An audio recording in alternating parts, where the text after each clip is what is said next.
Welcome back. While James Anderson may be the one headlining the stat sheets, a seasoned Cowgirl is not only doing just that, but also making a place for her name atop the OSU record books.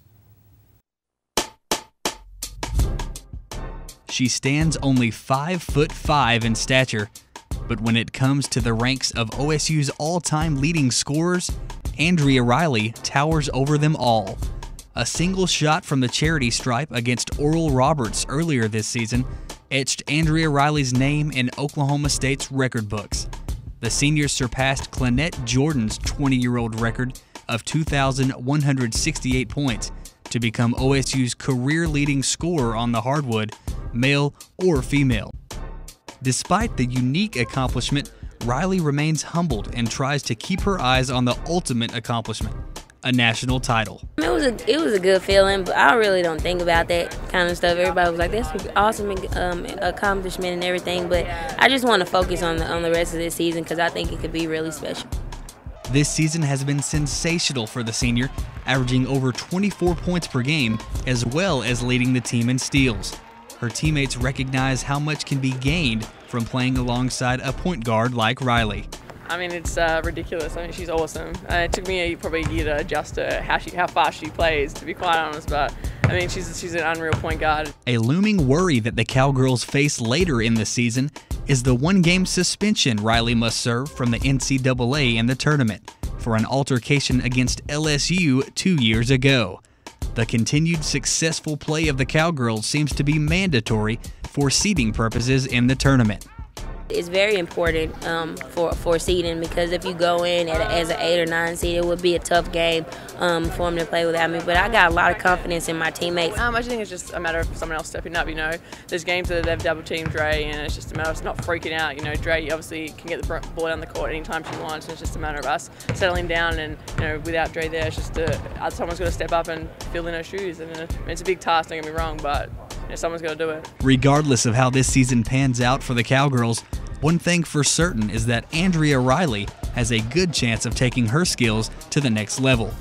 And with a new WNBA team coming to Tulsa, one can only wonder. Hopefully, I mean, I'm just trying to be blessed for my name to be called, and whatever team picks me, I'll be very happy. And if it is Tulsa, it'll be fun too because there's a lot of people who are already talking about coming to the games.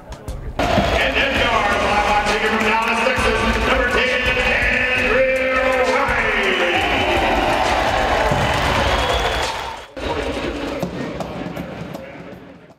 Andrea Riley's really had a great career at OSU, hasn't she, Tyler? She has had an exceptional career. Another Cowboy athlete that has had an amazing career during his senior season is Jared Rochalt. Marissa Belzer has this story on the OSU wrestler.